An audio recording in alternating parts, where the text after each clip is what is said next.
Вітання з українського кризового медіа. Хвилини реч. We welcome you at the Ukrainian Crisis Media Center, and we have another meeting with the spokesman of one of the amalgamated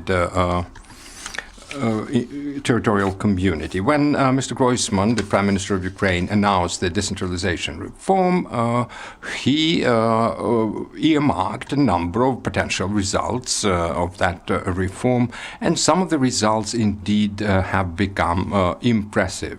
For example, Tavrychanska territorial community is a good example, and we would just try to establish what are these results at a specific territorial amalgamated community, Tavrychanska territorial community in this case, and Mr. Yuri Grechka represents now his community. My first question is, if we take into account the fact that your community amalgamated a little bit later, like in 2016, not in 2015, as the first communities did, how that decision came about.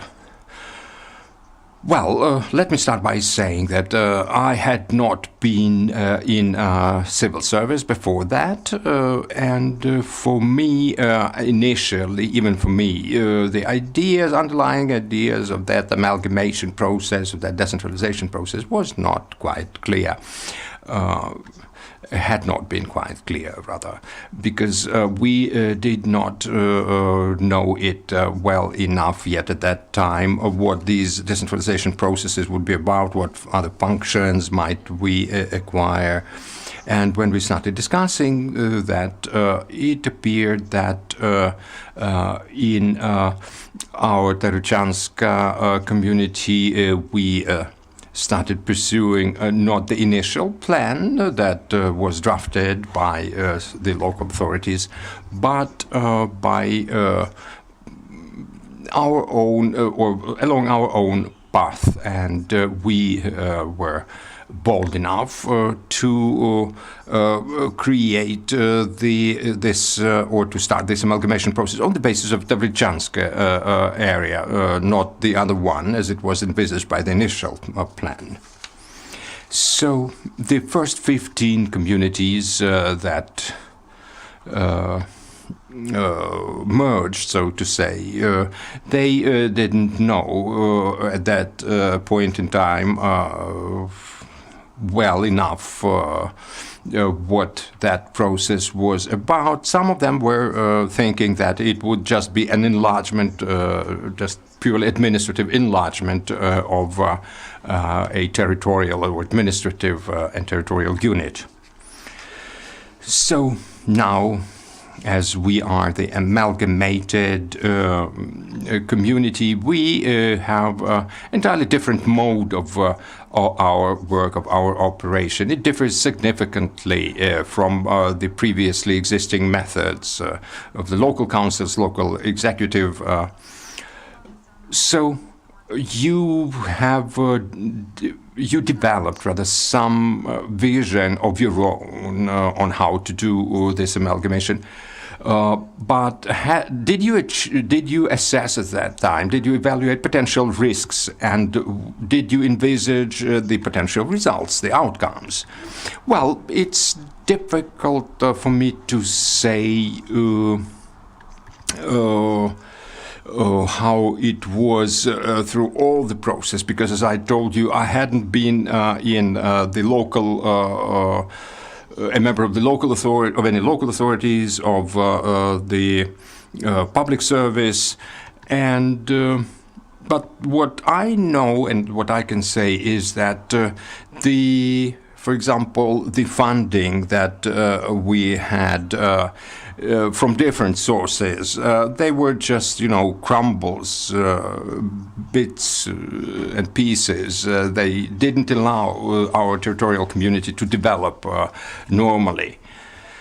Therefore, if we speak about the risks, I'm sure that the people who initiated that process, they understood that there were some risks. That the risk, probably the major risk, was that even after that amalgamation, if the previously existing methods of government persist, we would just remain the same stagnant territorial community, but of a larger size. Therefore, we focused our attention on the new sources of funding, to have better funding. Therefore, we decided to switch to the new methods. For example, we adopted the project method and program method for different stages of our development.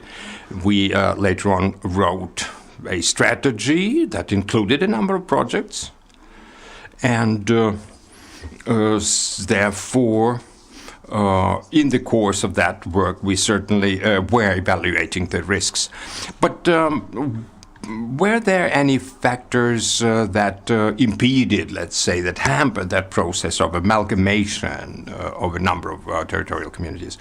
Well, I'd say that the small villages, where there are only 100 or 200 residents, they practically were on the verge of extinction, so to say, and people felt being somewhere at the edge of, of civilization, so to say. But and they certainly were driven by the desire to change that situation, to reverse it somehow, and started working in 2017.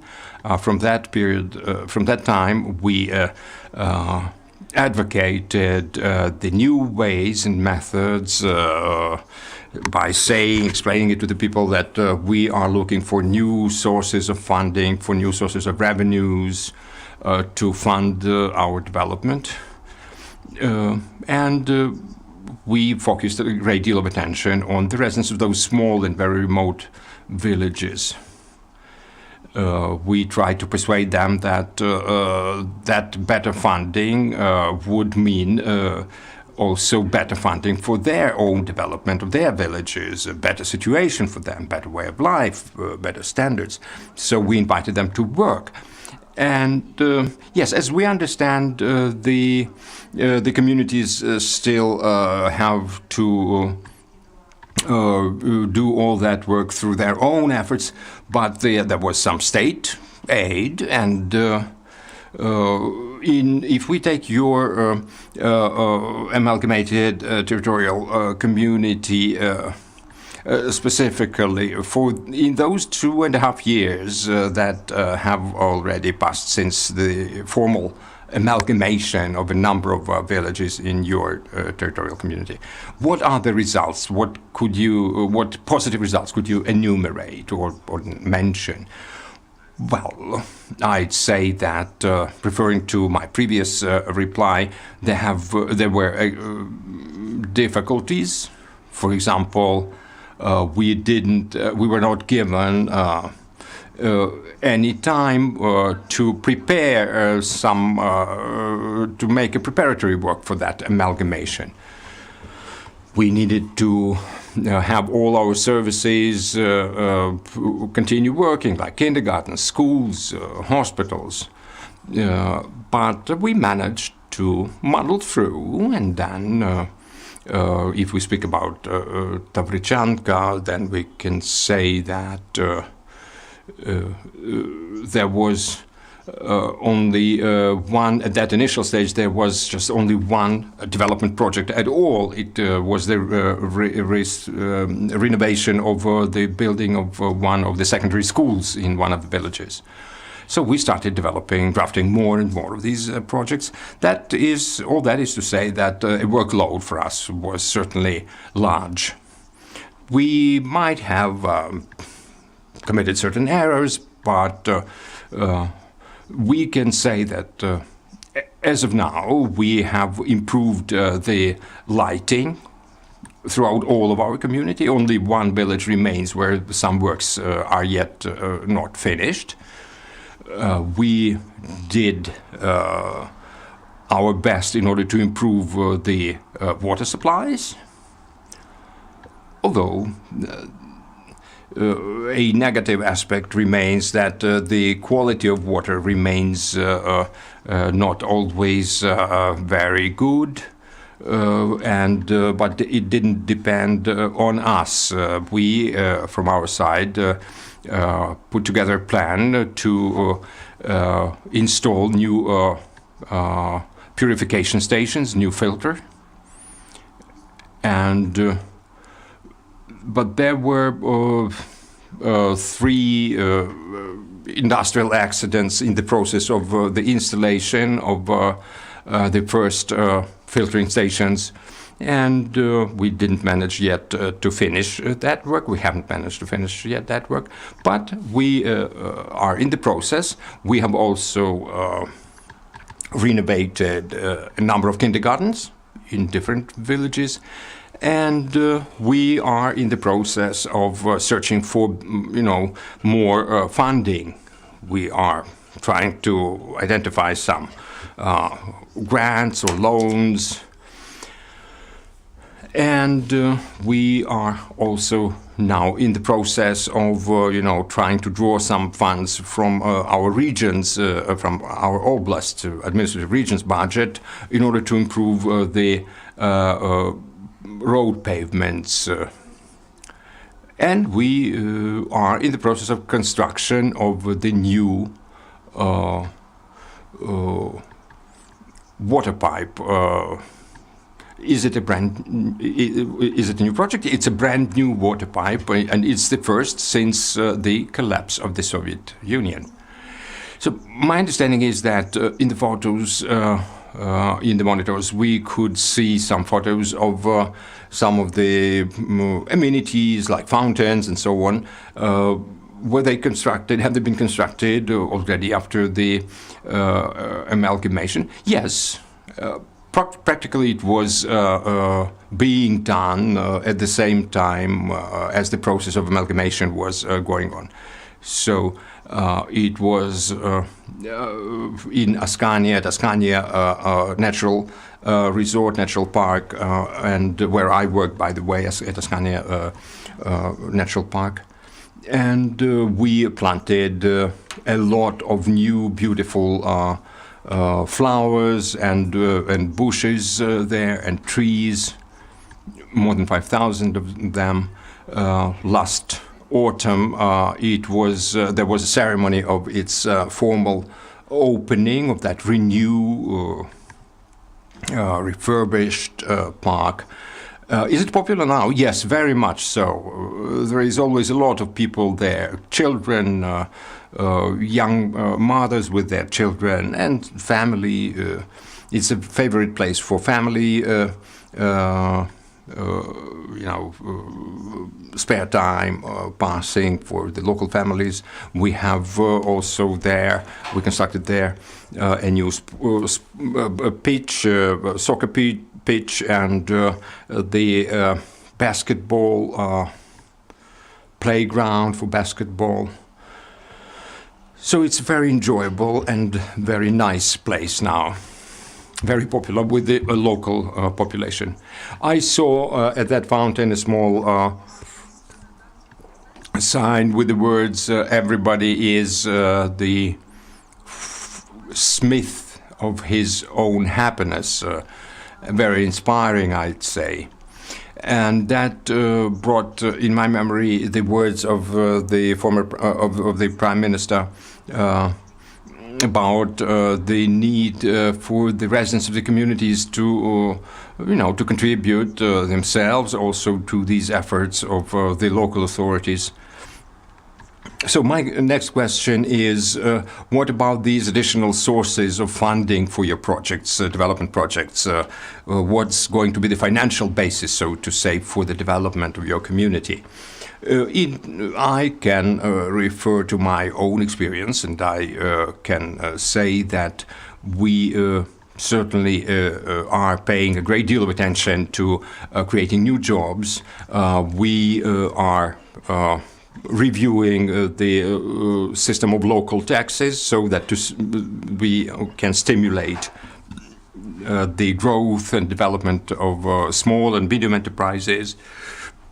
So We have, for example, a fairly large agricultural company, and a new farm was open where the goats are grown, and that farm produces cheese and milk, goat cheese and goat milk, and different sorts and brands of cheese, both solid and soft cheeses, which means that the new jobs are going to be there, and a lot of additional income. Was that business somehow involved by you, or did they come themselves on their own initiative to your community? Well, we can say that for our capacities here are quite limited, because all the land has already been apportioned, so to say, and it's in the property of different farms and different businesses already. But those new businesses, or the businesses who would like to come in to our community and have enough funds to buy or rent some land, they can do so, and they're most welcome to do that. And so, as we are mostly agricultural area with agricultural economy, we certainly supported that idea of making a goat farm, and we did that gladly, supporting the businessmen who were constructing that farm. So you've done a lot of work. You have improved the lighting all over the community. You constructed a new water pipe. And you have renovated a number of educational establishments like kindergarten, schools, and you were doing all that without even, initially at least, without a written strategy, so to say. Do you have now this strategy and this vision clearly, set out? Yes. We have drafted a strategy. We had it approved and enacted, approved by the session of the regional council, and enacted by now. And in all our work, human resources, the people are, so to say, the cornerstone of all our efforts, of all these programs and plans and projects that we have. So we take into account everything that is needed for a good work of the people, communications, transportation system, education, amenities for leisure time, and the funding, certainly, the salaries and so on. All that was included into the strategy, but at the same time, we certainly understand that strategy is not a dogma, so to say. We cannot say that it's a Bible for us, that we can not, make any changes, any additions to that document. But again, let me emphasize that what we have done so far is a good reflection, and these are good results of our vision and of our strategic thinking. I know that your community, when that strategy was developed, was being developed in your community, probably with the assistance of the NGO Dobre, I think that in that work you mostly were driven by, and guided rather, by the thoughts and ideas of local experts, local specialists. So I had a number of interviews, for example, with the people from your community about their concerns for the future. Healthcare, that was named by the majority of them. What are you doing in this area? Well, already 6 years later, after the amalgamation process was completed, we reformed the local healthcare system. We added a private component to that, and there were a lot of problems at that time because it happened so that at that time we practically didn't have medical doctors living in our community. And we had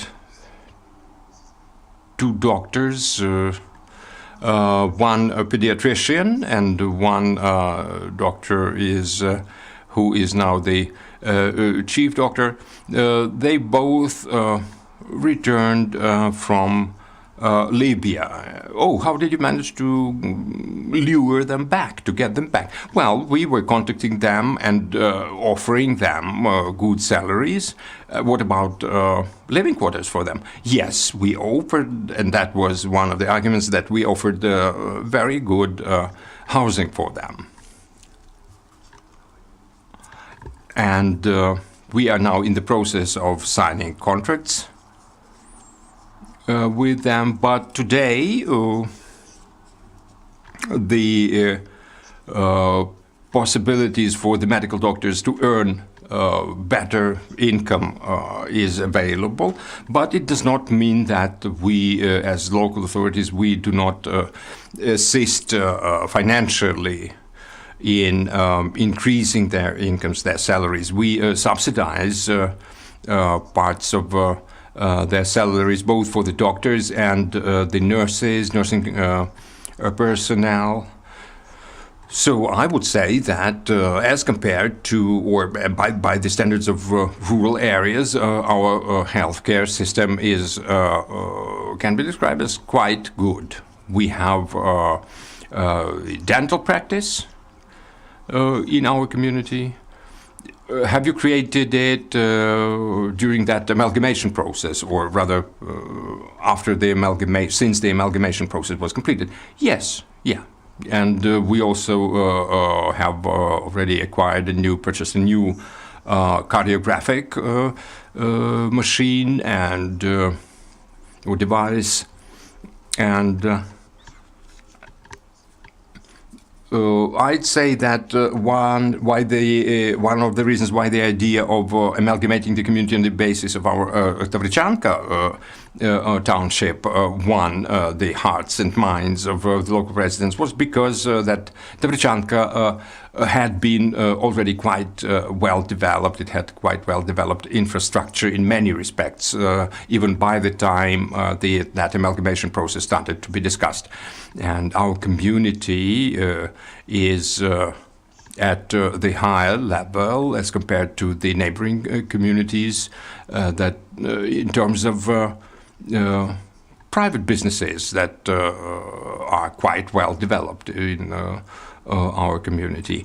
And the majority of businesses, and that is quite positive, I must say, they reinvest great portions of their incomes locally. So if we compare to some other communities, neighboring communities where we were, that the businesses from large towns of our oblast, from Nikolaev, for example, are operating. There are no, we see no financial, effects, improvements for those communities. In our community, the situation is different. Well, according to the data that I saw in 2008, you have the so-called reversed subsidy. Yes, we still have it. We were on the 20th place in last year, and that means that we return money and give the money to the other communities. How do you manage to earn that income that is that high? Mr. Grechka mentioned that last year it was. This year it's going to be around 2 million hryvnias. We have 4 profit-generating entities. One is that Eskaniska agricultural company. that produced last year the revenue of 11 million hryvnias, or even the profit of 11 million hryvnias, and the three others. Therefore, the revenues that the businesses generate, those businesses that I've been mentioning, they have seen it for themselves that by reinvesting their incomes, their revenues locally, they improve their own lives and standards of living. And that is to say, again, that we cooperate with businesses very closely by, granting them some tax privileges and breaks and so on. So we can say that that's the result of your cooperation with business. Yes, certainly. And also, it was important that the businesses themselves started seeing it for themselves that it was good for them to cooperate with local authorities, to contribute to the development of rural communities. We haven't had any, major scandals. Corruption scandals is similar to what we hear about in many other parts of Ukraine. That is to say that the agricultural businesses, enterprises that work in the agricultural enterprises, they have become convinced themselves that it's good for them to work like that. And another important factor was that most of those businessmen are local people. Was there any temptation for you, so to say, to leave a larger share of your revenues for the needs of your community? Well, yes, but the redistribution of these revenues is done according to certain formula at the level of the oblast of the region, not the community. And you know that, for example, if there are some subsidies from the oblast, they are allocated usually by the regional authorities, and only some additional so-called sub-subsidies could be directed and used directly by the village, for example, councils or community councils. So do you have any funding for that additional subsidies? Well, we have received about 13.5 million hryvnias as regional subsidies, and for example, if we speak about some neighboring communities, I'd say that our community is in one of the first places in Ukraine on per capita income. So these subsidies, they are donated by what level of government? The regional government. And the methodology for the distribution of that apportioning, so to say, of those funds, it's sometimes strange that there seemed to be no clear methodology. Well, what might be the reasons in your view? Maybe the fact that we have this reverse subsidies that you have already mentioned. For example, 38% of the amount that was supposed to be 100% was only allocated. So we continue to enjoy that subsidy. We managed to preserve it because some of the other communities lost their subsidies from the oblast. What's your budget today as compared to the pre-amalgamation period? Well, speaking about in specific figures, again, it's difficult for me to give you very detailed data because I hadn't been working, as I told you, in the local as a member of local authorities. But to the best of my knowledge, Tavrychanska had about 4 million hryvnias a year before the amalgamation.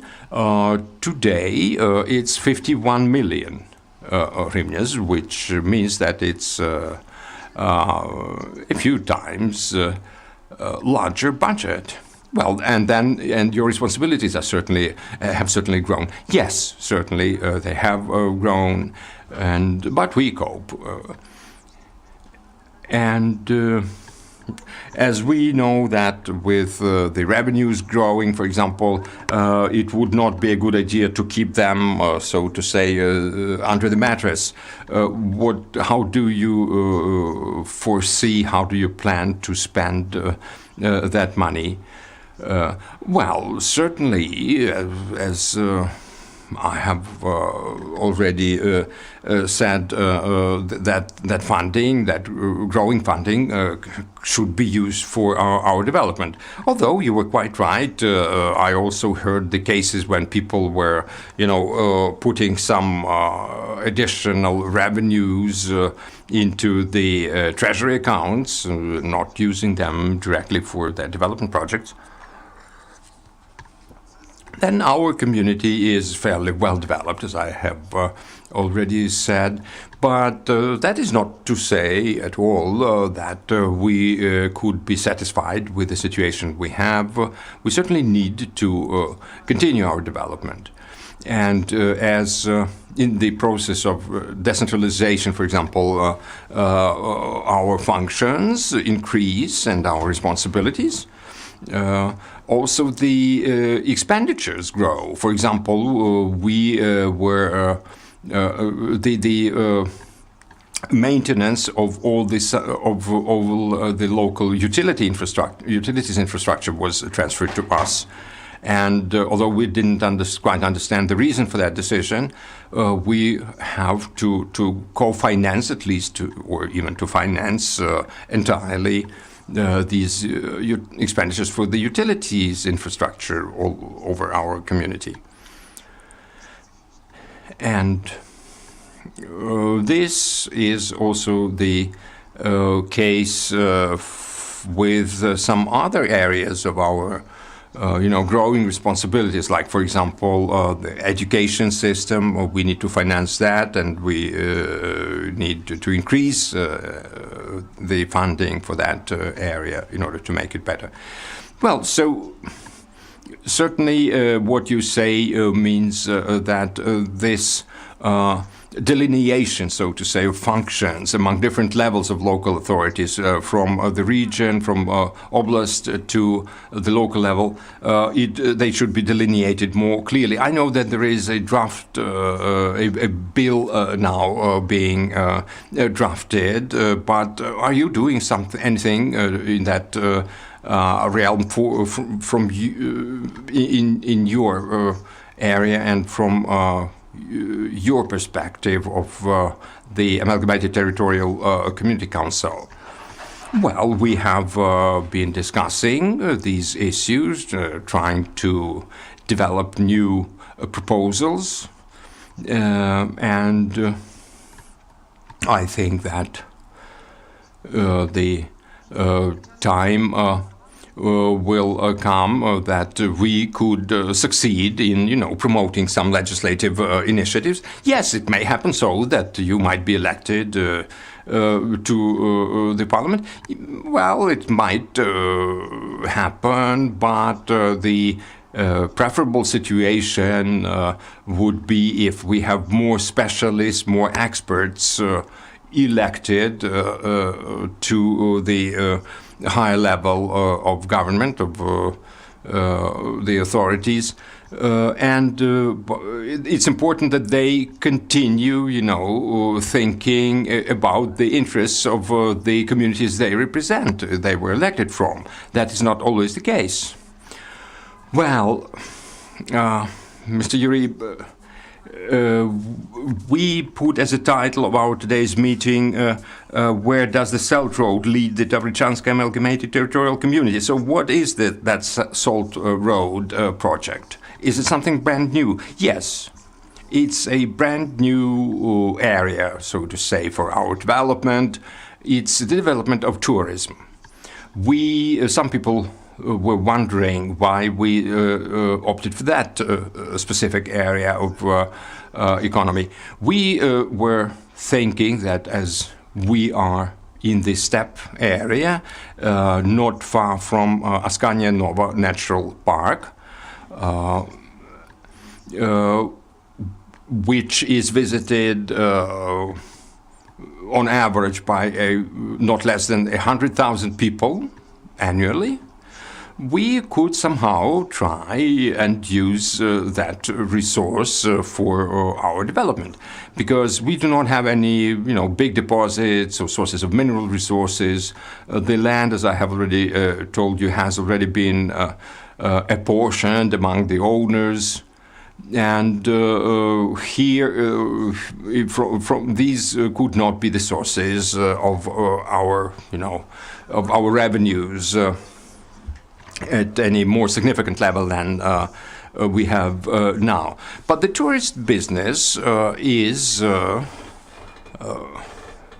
the development of small enterprises, for example, small businesses. People might do some artisan work, some crafts could be developed, and those people involved in that would just increase their incomes, they will have jobs. The Salt Road is also a unique project, as you quite correctly intended to say. Is brand new in as far as a couple of years ago, 3 amalgamated territorial communities, our Tavrychanska and 2 more, we signed an agreement to unite our resources in, publicizing our area, our whole area, as a natural park. People could go there, see natural life, wild horses. We have even in that national park, we even have African zebras. And it's due to the businessmen operating in that Askania Nova National Park. They have developed their new restaurant businesses. And so for the people who would be willing to visit this national park, there can be a lot of different, attractions, amenities and attractions. And again, as I said, it means for us, as for the local resident, it means new jobs, it means better development, higher standards of living. That new goat farm that I have already mentioned, it could also be a very interesting tourist object. People might be willing to see different, breeds of goats there, and well, so if, let's say, I come to your area, to your community, I bathe in Lemuriski Lake. Do you have, where am I going to, I could see those wild horses and goats and so on. Where could I spend the night? Do you have any hotels? Anything of that sort where the tourists could spend the night? Well, not yet. And we understand that this is the area of our further efforts. And the people have, and local businesses have similar plans, and they are in the process of finding the funding for the implementation of this project. I'm sure that the feedback or the outcomes would be most positive for us, because when people see that they have, different resort areas, hotels where they can stay, campings, hostels, things like that, they would certainly be more willing to come and spend more time in our community. Why do you think the tourists would visit your community? Well, because first of all, of that national park that I have mentioned, it's a pinnacle, so to say, for of all our eco-friendly area of work, of eco-friendly tourism. And in Tavrychanska, as I have already told you, we made a new park that you have already seen in the photos, that was renovated, where a lot of sculptures, fountains were put, the playground for the children, and so on and so forth, as I said earlier. And so people who would like to see something different, people who have some time and some money to spend, they might be willing, to come to our community and spend their time there, and pass their time in a very pleasant and enjoyable manner, with smiles on their faces. So let us summarize by saying that after that amalgamation of a number of villages into a larger community that we now call Tavrychanska territorial community, you have spent a lot, you have done a lot already. You have reconstructed the roads, repaved the roads, you improved the lighting system, you improved healthcare system, educational establishments. What are the impressions of the local residents? What's the feedback from them? Well, I'd say that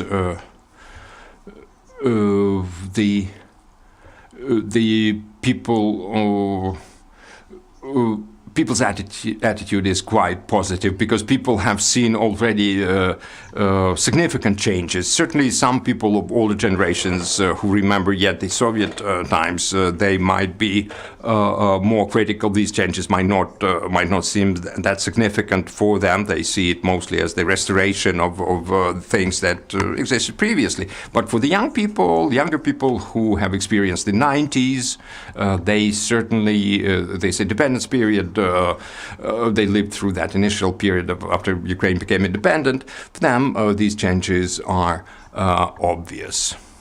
So what are your plans for finding the new sources of finance? Well, as I told you, loans, grants.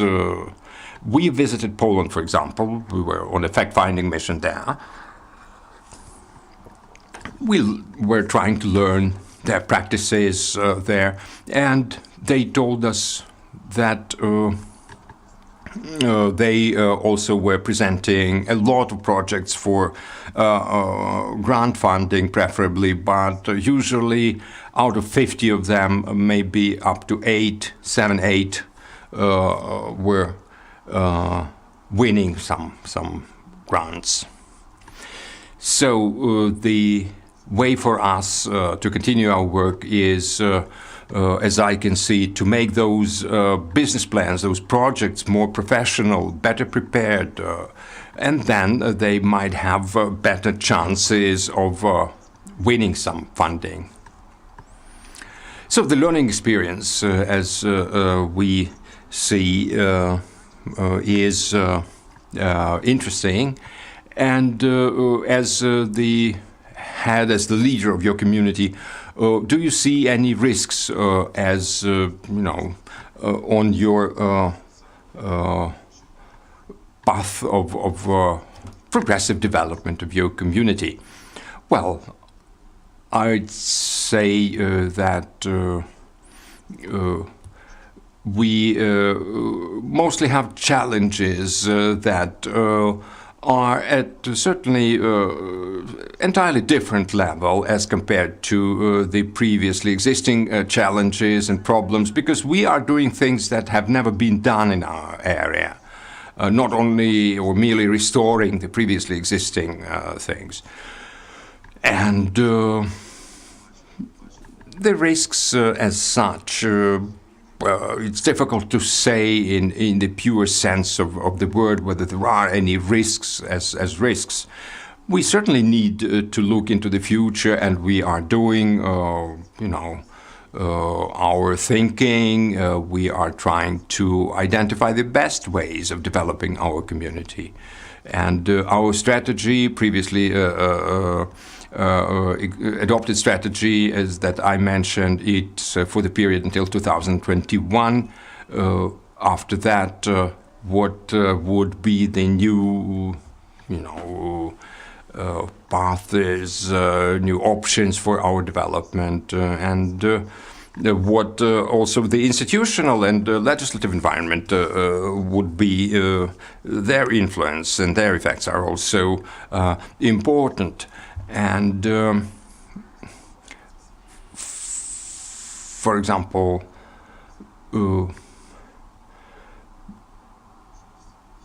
in some areas, in some villages, even that process of administrative restructuring has not yet been completed. In some of the villages, the village councils remain, although they practically have no residents in those villages. Well, speaking about the future, what would you say to the other communities that have not yet merged, have not yet amalgamated? Well, I would try to convince them that it's high time for amalgamation. And already I hear from some of my colleagues from the other areas of our oblast that they regret that they didn't initiate that process of amalgamation yet in 2015, when it became available, that option. So they have the feeling that they have already lost 2 or 3 years in terms of their development. Therefore, my ideas that I would share with them are that this process is indeed beneficial for the communities, for rural communities in particular, and it's a really positive way for positive development. Well, thank you, Mr. Yuri, and let me thank you once again for your participation. Let me remind you that we have met with the leader of the Tavrychanska amalgamated territorial community.